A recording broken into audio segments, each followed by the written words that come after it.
in the village, you really can't do anything without music. Music is the heartbeat of the village. And whatever you do, there's always some sort of song to help you overcome your daily work or overcome some difficulty. There is always music in the air. Since we don't have anything like television or radio or anything, what our mothers and fathers did those days was to amuse themselves with songs and stories, which they were told, and they pass it on to us. And most especially in the evenings after everybody comes back home from the farm, and the moon is out, we all sit outside and stories were told and songs were sung and drums were beaten, and occasionally there is a festival or the gods of the shrine need some kind of taking care of and there'll be music. There's always music of one sort or the other, either for a wedding or for a rite of passage or for a coronation of a chief, for a burial ceremony. Sometimes the burial ceremonies can last a couple of weeks. Well, I am from the village, born in the village, to a family of 9 children. I was 8 years old when my dad passed away. And according to the African tradition, once the head of the family passes on, the children and our mother becomes the property of the extended family. And so therefore, I was given away to my aunt to educate me and bring me up. I had a nephew who was also a guitar player and who was living with us. And I became more interested each time I see him practice, and he picks up his guitar in the evening and dresses up nicely and go to the club and play. Every now and then I would sneak behind him and follow him to his gig, but they won't let me in because I was too little. And as my interest grew, I summoned a courage to ask him one day if he could teach me a little licks on the guitar. And he gladly said, yes, of course I will. And I began to serve him, run errands for him, wash his clothes, clean his shoes, make him comfortable so I can get lessons. And he taught me a few things.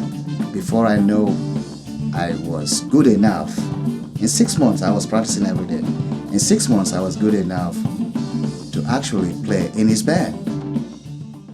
It's very important to retain your tradition, because your tradition is what makes you who you are. If you forget your tradition, you are just lost in the world. It's like a tree without a taproot. So it's always nice to retain that tradition to guide you through whatever you do.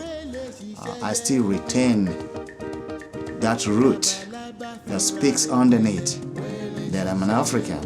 I have my root. I'm not letting it go. It's always going to be there because it's like a language. Once you know it, you speak it every day, nobody can take it out of you unless you totally just ignore it and don't care about it. I care about my root because it makes me what I am today, and I connect with it. And spiritually, it's good for my brain and my well-being because it always pulls me back to always remember where I come from and use what I have to move forward.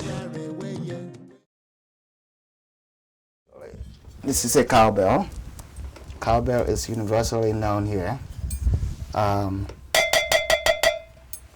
And this is a two-tone agogo. We call it agogo. And in the village, this is one of the first instruments they'll teach you how to play. And if you can hold this down while the masters play solo on top of it, then you have passed the audition. But if you cannot, then you got more to learn.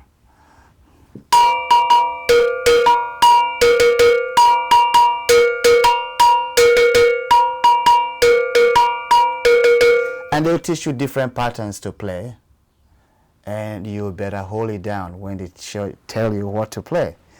On top of that, there will be a lot of crisscross rhythm being played to confuse you, but you may not get confused.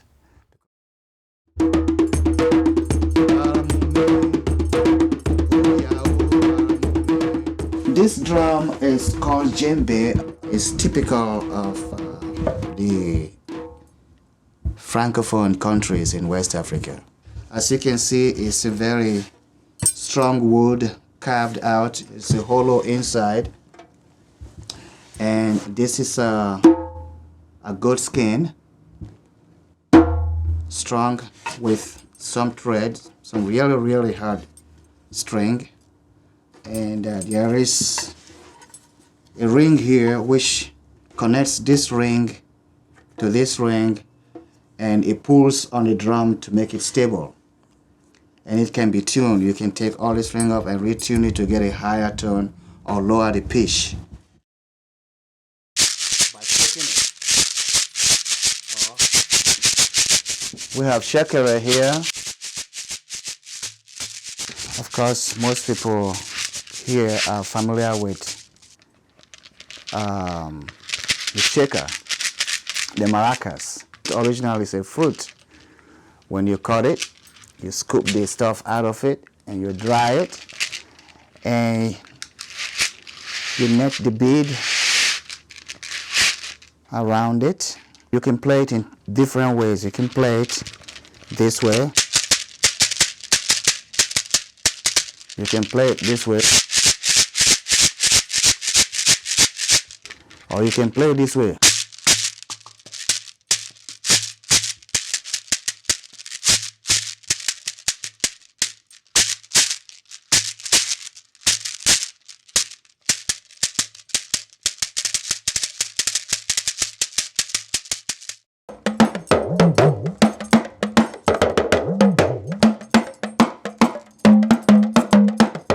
The talking drum has the same concept.